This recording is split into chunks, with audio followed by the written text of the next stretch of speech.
करिअरची सुरुवात झाली आणि तुम्ही त्याच वया गटात आहात. त्याच्यामुळे माझ्या यांच्याकडून फार अपेक्षा आहेत. 25, 30, 50 वर्षांनी शरद पवारांनी जसं महाराष्ट्राचं नाव केलं तसं आम्ही तुम्ही करावा अशी माझी इच्छा आहे. कारण का हा तालुका खूप प्रेमाचा आहे. मी ह्याच व्यासपीठात, तिकडे व्यासपीठ होतं तेव्हा ह्याच इथे भाषण केलेलं आहे. आता येताना मला बरीच चिन्हही दिसली. मी चिन्ह बारकाईने बघितलं, कारण का त्या चिन्हाच्या खाली न्याय प्रविष्ट आहे असं दिसलं नाही. केस आज भी चालू आहे आणि ती लढाई कसं असतं, मी काय कुणाची उणी धुणी काढत बसत नाही आणि दुसऱ्याच्यावर मी हात कधी टाकत नाही. जे माझं आहे ते माझं आहे, जे तुमचं आहे ते तुमचं आहे. तुमचं घ्यायची मला सवय नाही. छोट्या घरात राहीन पण स्वाभिमानी आणि स्वतःच्या कर्तृत्वाने आपलं घर करेल. पण तरी काही लोकांनी गडबड केली. मी येताना पाहिलं, चष्मा लावते, जरा वय झाले थोडस, चष्मा लावून बारीक बारीक बघितलं, तिथे काय दिसेना. मी आता फोटो काढणार आणि कोर्टात जाणार. इथे चिन्हाच्या खाली न्याय प्रविष्ट लिहिले नाही, हा कोर्टाचा अभिमान आहे. आणि एक गोष्ट सांगते, ते त्यांना अजून अदृश्य शक्तीने दिलेलं नाही. कोर्टात केस आजही चालू आहे, कारण का तो पक्ष हा आदरणीय पवार साहेबांनीच स्थापन केला आणि त्यांचाच आणि तुमच्यासारख्या असंख्य प्रेम करणाऱ्या काँग्रेसच्या विचाराच्या, आदरणीय पवार साहेबांच्या विचाराच्या सहकाऱ्यांचा आणि कार्यकर्त्यांचा तो पक्ष. त्यांनी पक्ष नेला, अदृश्य शक्तीने ताकद दिली, पक्ष फोडला, चिन्ह फोडलं, घर फोडलं, काय केलं नाही त्यांनी सांगा. त्यांना वाटलं आम्ही घाबरू, त्यांना वाटलं नको नको म्हणू. त्यांना शरद पवारची ताकदच माहिती नाही. शरद पवार एकटा लढेल, मोडेल, पण कधीही दिल्लीच्या तख्तासमोर वाकणार नाही. आणि त्याच्यामुळे मला या सभेत हेच सांगायचंय, माझी लढाई त्यांच्याशी नाहीच आहे. अरे जो डरता है उससे क्या लढोगे, लढना है तो अपने ताकतवर से लढो. आता मी तुम्हाला उदाहरण द्यायचं, माझा बिचारा ड्रायव्हर आहे, त्याचा पगार मीच देते. त्याला दम दिला, तो काय म्हणेल, जाऊ दे ताई बोलली, जाऊ दे, पापी पेट का सवाल आहे, पोर आई वडिलांचं औषध आहे, पोरांची फी आहे, काय करेल बिचारा. तो ऐकून घेईल माझे 2 शब्द. पण आपल्यापेक्षा जो वीक आहे त्याला बोलण्यात काय मतलब. अरे खरंच बहादर असाल ना तर आपल्यापेक्षा ताकदवराशी लढायला शिका. त्याला त्याला मराठी बाणा म्हणतात. तुम्ही छत्रपतींचं नाव घेता ना, शाहू फुलेंचं, आंबेडकरांचं नाव, तर कुठल्या तोंडाने नाव घेता? हा देश अदृश्य शक्तीने चालणार नाही. हा देश डॉक्टर बाबासाहेब आंबेडकरांच्या संविधानाच्या ताकदीने हा देश चालणार आहे, कुणाच्या मनमर्जीने नाही चालणार. म्हणूनच 31 खासदार निवडून आले ना. काय होतं आपल्याकडे?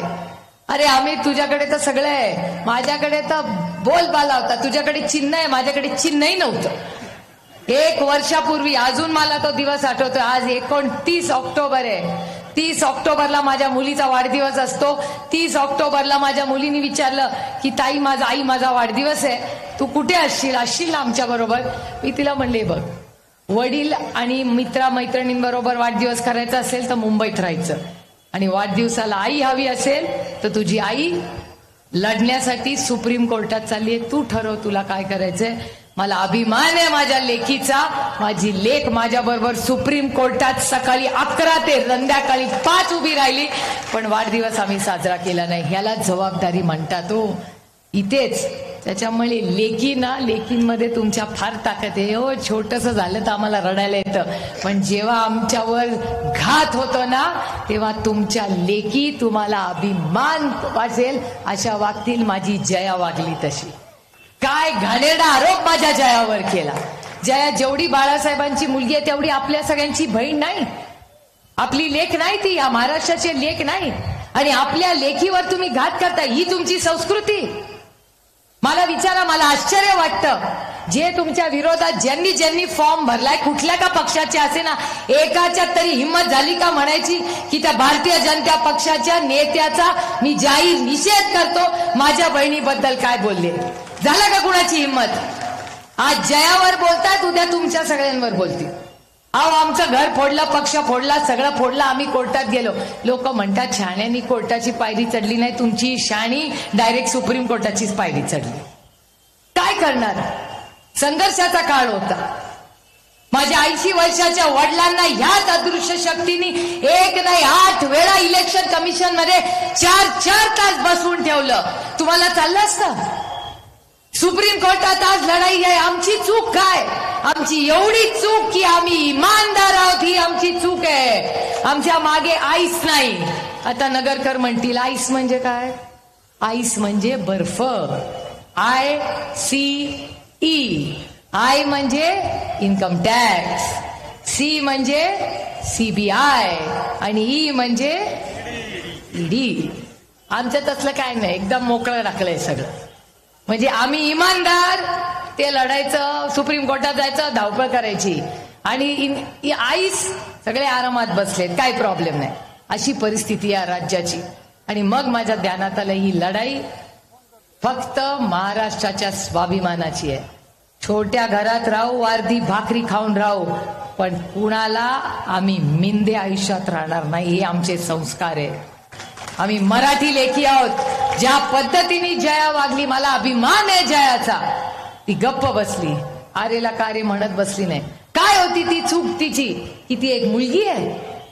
हे महिलांच्या विरोधात हेच भारतीय जनता पक्षाचा माझं लढाई. माझी लढाई ओरिजिनल भारतीय जनता पक्षाची नाही, नवीन आहे ना भारतीय जनता पक्षाची, हिंच्याशी माझी लढाई. अहो वैचारिक लढाईला ठीक आहे, एका सशक्त लोकशाहीमध्ये विरोधक असलाच पाहिजे, पण तो दिलदार आणि सुसंस्कृत असला पाहिजे. चव्हाण साहेबांच्या बद्दल ही सगळी नावं घेतात, त्यांच्या विरोधातली पण नावं घेतात, जी घाबरतात ती पण घेतात. पण चव्हाण साहेबांचं नाव घ्यायचा त्यांना अधिकार नाही, कारण का चव्हाण साहेब दिल्लीच्या समोर कधी झुकलेले नाही. त्यांनी राजकारणात कमी जास्त सहन केला असेल. आणि मी तुम्हाला एक सांगते, आरेला करण्या म्हणायला ताकद मला पण आहे, पण मी आरेला कार्य म्हणणारी मुलगी नाही, कारण का माझ्यावर संस्कार झालेले आहेत. मी अनेक वेळा इच्छा असूनही उत्तर देत नाही, कारण का गप्प बसून सहन करायला जास्त ताकद लागते. अहो खरं सगळेच बोलतात, रोज सगळे म्हणतात ताकद हे ते, असं काही नसतं. आम्ही कशासाठी राजकारणात आलो? काय घरातली उणीधुणी काढायला नाही आलो आम्ही राजकारणात. तुमच्या आयुष्यात एक चांगला बदल घडवण्यासाठी आम्ही राजकारणात आलोय. माझी इच्छा आहे तुमच्या दुधाला चांगला भाव मिळावा. मला अभिमान आहे. अमितनी जेव्हा मला सांगितलं की ताई आपण निवडून आल्यावर, मला आता गाडीत सांगत होता, आपल्या सगळ्या मतदारसंघात सगळ्या महिलांच्या हातातून आपण चांगलं दुधाचं मोठं काम इथे उभं करायचंय. आणि ते जे काय बघा, गंमत बघा, मी महिलांबद्दल बोलते, पुरुष जास्त तात देत आहेत, पुरुष टाळ्या वाजवत आहेत. म्हणजे महिलांच्या बरोबरीने साथ द्यायची हे संस्कार आपल्यावर आहेत. आणि मग बघा, तुम्ही महिलांना अधिकार द्यायला तयार आहात आणि ती काय करतायत, जी आज भारतीय जनता पक्षाबरोबर ताकदीने उभी आहे, त्यातल्या जयाबद्दल बोलल्यावर एकानेही तोंड उघडलं नाही. ही माझी लढाई आहे. सामूहिक बलात्कार होतात, बदलापूरला होतात, माझ्या मतदारसंघात होतात, एकच शब्द काढला एकाने. तुमच्या कांद्याला भाव मिळालाय. या संपूर्ण महाराष्ट्राच्या मागच्या लोकसभेमध्ये सगळ्यात जास्त कांद्यावर कोण बदला असेल तर सुप्रिया सुळे आणि राष्ट्रवादी काँग्रेस पक्ष. ही कोणी बोलली? तो एक शब्द कोणी काढला नाही कांद्यावर. सोयाबीनच्या भावाबद्दल कोणी बोललं? दूध, सोयाबीन, कपास, कोण काय बोललं नाही. मिळालं तुम्हाला पैसे? इथे 25-26 रुपये देतात, पुण्याला 75 लिटर दूध आहे. मधले पैसे जातात कुठे? आमच्या रोहितने आमच्याकडे एक शब्द काढलाय, तुमच्यापर्यंत पोचला का नाही माहिती नाही. मलिदा गँग. मी जरा आत्या पडते, त्याच्यामुळे जरा वयामानाने सगळंच पोरं बोलतात तसं बोलता येत नाही. पण हे खरं आहे की मलिदा गँग मोडून काढायची महाराष्ट्रात वेळ आहे. अहो माझ्या मतदारसंघात एवढा मोठा रस्ता केलाय, 18,000 कोटी रुपयाचा रस्ता झाला. म्हटलं वा. यावेळेस पत्र आलं की जरा महागाई वाढली आहे, 20,000 कोटी रुपयांनी रस्ता. नाही, चकित झाले. अहो 18,000 कोटी रुपयाचा रस्ता, एवढी महागाई झाली, 20,000 कोटी म्हणजे डबल भाव. कुठे चालले पैसे? मी सांगितलं माझ्या मतदारसंघात हा रस्ता होणार, पण ही ऑर्डर आपली सत्ता आल्यावर कॅन्सल होणार. हे 20,000 कोटी रुपये वाढवलेले आहेत ना, ते कुणाच्या घरात आणि खिशात आणि खोक्यांमध्ये नाही जाणार. हे सर्वसामान्य माणसाची कष्ट करणाऱ्या स्वाभिमानी शेतकऱ्याच्या सरसकट कर्जमाफीमध्ये हे पैसे जाणार, हे कुणाच्या घरी जाणार नाहीत पैसे. आणि अभिमानाने मी सांगू शकते, कुठलेही आरोप सुप्रिया सुळेवर करू शकतात, पण सुप्रिया सुले की सबसे बड़ी ताकत मेरी ईमानदारी है. हे मी कुणाच्याही डंके की चोट पे म्हणू शकते. कुणाला मिंदी नाही. मी आपल्याकडे खोके बोके भानगड चालत नाही. आपल्या गरजाच कमी आहेत. काय लागतं मला सांगावं. मी रामकृष्ण हरिवाली. खाली हात आते और खाली हात जाएंगे. कशासाठी हा सगळं चाललंय. ही लढाई ही कुठल्या व्यक्ती आणि महाराष्ट्रात तर माझी कुणाची लढाईच नाही. कारण का आमच्या सगळ्यांचं विरोधकांचं सगळं दिल्लीवरनं चालतं. तिकीट काढायला सगळे दिल्लीला. ओके म्हणलं दिल्लीला. त्यांच्या पक्षाची तिकीट पण दिल्लीच ठरवते. त्याच्यामुळे इथे कशाला लढायचं कोणाशी. लढेंगे तर आपली ताकदवर से लढेंगे. त्यामुळे आपली लढाई आम्ही तिथे कोणाशी नाही, आपली दिल्लीत लढायचं. आणि खूप मजा येते. कारण एवढ्या सगळ्या ताकदवर लोकांना जेव्हा मी छत्रपती शिवाजी महाराजांचं नाव घेते आणि शाहू फुले आंबेडकरांचं नाव घेते, तेव्हा मला अभिमान वाटतो की माझ्या आई वडिलांनी जे संस्कार माझ्यावर केले, जे शिक्षण मला दिलं, त्या शिक्षणाचा उपयोग आज महाराष्ट्राच्या मायबाप जनतेची सेवा करण्यासाठी आहे. हा मुलगा का आला राजकारणात, तर तुमच्या आयुष्यात एक चांगला बदल घडवण्यासाठी तो आलाय. आणि ही नवीन संस्कृती, नवीन लिडरशिप, नवीन नेतृत्व आलंच पाहिजे. पण ते कसलं आलं पाहिजे. गोलमालवाला नको आपल्याला आणि कोर्ट केसवाला पण नको. अरे लढणं आहे तर आपल्या लोकांसाठी, जो लोकांचा होऊ शकतो. एवढा डरपोक वो अपना कैसे होगा यार. उद्या आणि काहीतरी केसेस बेसिस अदृश्य शक्तीने सुरू केलं की झालं परत अजून कल्याण. त्याच्यामुळे लक्षात ठेवा, माझं तर म्हणणं आहे की छोटं घर असलं तरी चालेल, पण माणूस जागेवर राहिला पाहिजे, लढला पाहिजे. मी माझे वडील म्हणून नाही, पण मला अजून आठवत आहे सगळ्या प्रेसवाल्यांनी सगळा पक्ष निघून गेला होता, तेव्हा त्यांना विचारलं होतं की तुमच्या पक्षाचा विश्वासार्ह चेहरा कोण. त्यांनी हात वरती केला आणि सांगितलं शरद पवार. त्याच्यामुळे ताकद आहे ती. एक लक्षात ठेवा कि सत्य परेशान हो सकता है लेकिन पराजित नहीं हो सकता. त्याच्यामुळे तुमच्या विरोधात सगळं वापरलं जाईल. साम दाम दंडभेद सबका चलेगा. माझं तर म्हणणं आहे सगळ्यांनी सगळं घ्यावं. काय करायचं तुम्हाला माहितीये मी काय म्हणते. मी प्रचाराला परत येईनच, तेव्हा बोलीनच हे सगळं. ज्यांच्याकडे जास्त आहे त्यांच्याकडून घ्यायला काही कमीपणा नाही आपल्याला. बरोबर आहे की नाही. नाहीतरी त्यांचं कुठले. आपण टॅक्स भरतो तिथूनच तर जातं. त्याच्यामुळे हे सगळं जे गलिच्छ महाराष्ट्राचं राजकारण आहे, हे राजकारण आपल्याला बदलायचं आहे. आणि ह्याच्यासाठी मी तुम्हाला मत मागायला आले. आणि मी अभिमानाने मत मागू शकते, कारण का मला माहिती आहे की मी जे मत मागते, तुमचं पवित्र मत हे या संपूर्ण भागाच्या विकासासाठी जाणार आहे, महाराष्ट्राच्या विकासासाठी जाणार. आणि प्रत्येक आई आणि वडील इथे बसलेत. काय तुम्हाला हवंय हो. माझ्या पोरांनी शिकावं, पोरींनी शिकावं आणि स्वतःच्या कर्तृत्वाने स्वतःच्या पायावर उभं राहून डॉक्टर, इंजिनियर, आर्किटेक्ट काहीतरी व्हावं. मी तुम्हाला शब्द देते, आपलं सरकार आल्यावर चांगल्या मोठ्या इन्व्हेस्टमेंट्स, मोठ्या कंपन्या ज्या ह्यांनी दुसऱ्या राज्यात घालवल्या खेचून परत आणू आणि महाराष्ट्राच्या स्वाभिमानी मुलांना नोकऱ्या देऊ. या सगळ्या MIDC ची सुरुवात कोणी केली. कैलासवासी यशवंतराव चव्हाणांनी त्याची सुरुवात केली. त्यानंतर वसंतदादांनी केली. नंतर आदरणीय पवारसाहेब मुख्यमंत्री झाले, त्यांनी केली. विलासराव देशमुखांनी केली.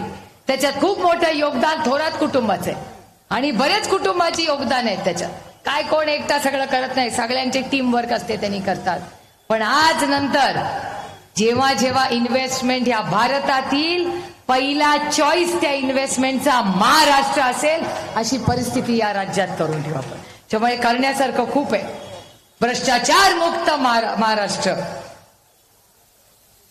मला चिठ्ठी आली आहे, लाडक्या बहिणीवर बोला. मी कुठल्या तोंडाने बोलणार. एक आहे की बहिणी लाडक्या कधी झाल्या. लोकसभेनंतर. लोकसभेच्या आधी कोणी बहिणी लाडक्या नव्हता. मला विचारा ना, त्याचा सगळ्यात चांगला अनुभव मला आहे. बरोबर की. सुरुवात तर माझ्याच बसून झाली. पण एक तुमची परवानगी घेऊन बोलू का. तुम्ही वाईट वाटून घेऊ नका. लाडक्या बहिणीची जी योजना आहे ना, त्याचं थोडंसं क्रेडिट थोडंसं आमच्या बारामतीकरांना द्या ना. असा आमच्या बारामतीकरांनी दणका दिला ना, हलवून टाकला राज्याला, डायरेक्ट स्कीमच आली त्याच्यानंतर.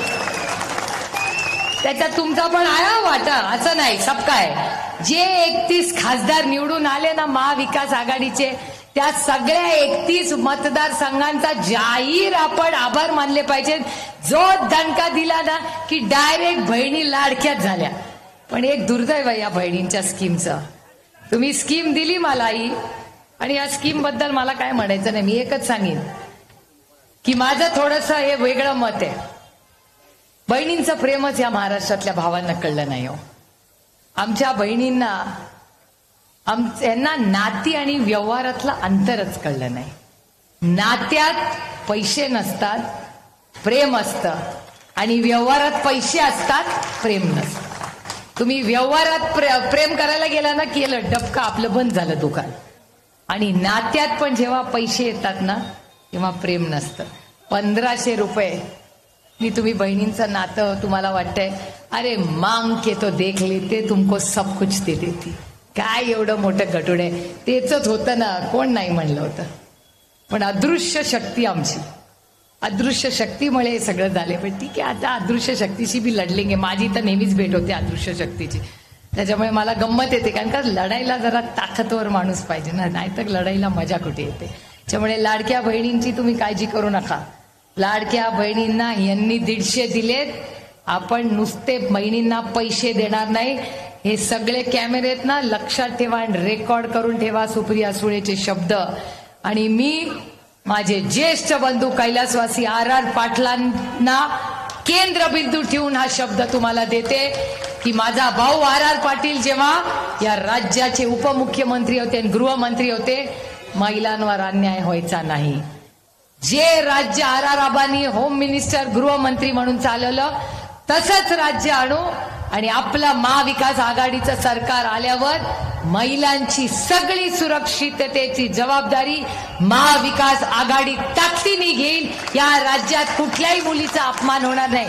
आणि आमच्या जयाबद्दल बोललं ना, तसलं पण सहन होणार नाही. आणि बलात्कार, मी शब्द तुम्हाला देते, बलात्कार करायची तर छेड काढली तरी काहीतरी करून तुम्हाला दाखवीन काय करेन. बलात्कार तर बहुत दूर की बात आहे. आणि जर बलात्कार झाला तर नुसते बदलापूर आणि बंदुकी असल्या भानगडी करणार नाही. आपण संविधानावर प्रेम ठेवणारे लोक आहोत. भारतरत्न डॉक्टर बाबासाहेब आंबेडकरांनी दिलेल्याच दिशेने हा चालेल. त्याला अटक होईल, तातडीने FIR करू, फास्ट ट्रॅक कोर्ट करू. आणि जो व्यक्ती महाविकास आघाडीचं सरकार आल्यावर बलात्कारात कधी पकडला गेला तर त्याला भर चौकात फाशीची शिक्षा देऊ, हा शब्द सुप्रिया सुळे तुम्हाला देते. त्यामुळे महिला सुरक्षितता हे या सरकारचं प्राधान्य असेल. आणि फक्त महिला नाही, आपल्या मुलांची सुरक्षितता. तुम्ही बघताय ड्रग्ज असेल, काय काय नको नको ते ऐकायला मिळतं जे माहिती नव्हतं.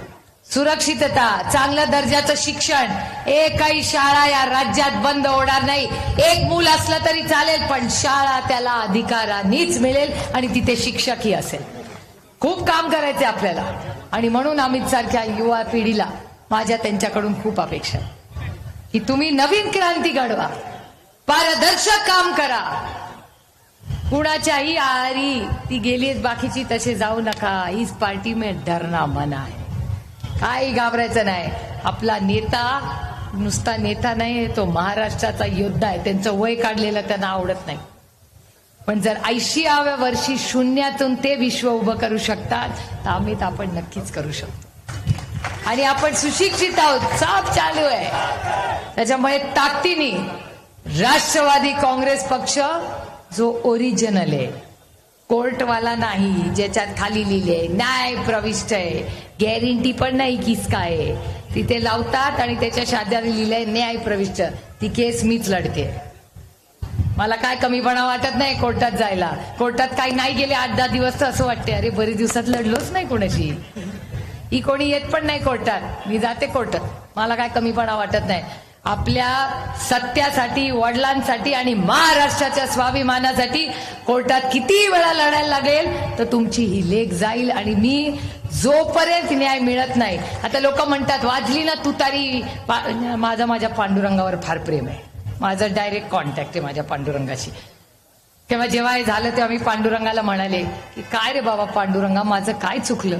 तू सगळं पक्ष चिन्ह सगळंच घेऊन गेलं. पक्ष झालं, चिन्ह झालं, कुटुंब झालं, आता काय करू मी?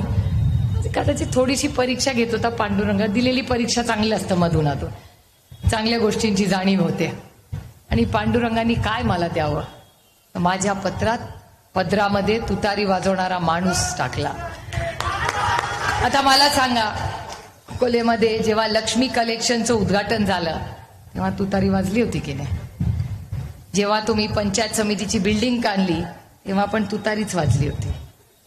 जेव्हा लग्न कार्य असतं तेव्हा पण तुतारीच वाजते. त्याच्यामुळे कुठलंही नवीन चांगलं काम करताना तुतारी वाजवणारा माणूस तिथे असतोच. आणि जेव्हा छत्रपती शिवाजी महाराजांनी युद्ध पुकारलं तेव्हा ही तुतारीच वाजली होती. त्याच्यामुळे ही तुतारी ही महाराष्ट्राच्या नवीन युगाची नांदी आहे. त्यामुळे मला विश्वास आहे की आपण सगळे शेतकऱ्यांसाठी, ही महागाई रोखण्यासाठी आणि महाराष्ट्राच्या स्वाभिमानासाठी तुमच्या या युवा नेत्याच्या मागे खंबीरपणे उभे राहाल. अजून त्याचं भाषण व्हायचंय. मला काँग्रेसच्या माझ्या सहकारी संजय जगतापांचा फॉर्म भरायला जायचंय. त्याच्यामुळे पुन्हा प्रचाराला येईनच. आपण अमितचं भाषण ऐकल्याशिवाय, त्याला आशीर्वाद दिल्याशिवाय जाऊ नये अशीच विनम्र विनंती करते आणि आपल्या सगळ्यांची रजा घेते. रामकृष्ण हरी, रामकृष्ण हरी. धन्यवाद ताई. नक्कीच आपण अतिशय उत्कृष्ट असं मार्गदर्शन केलं.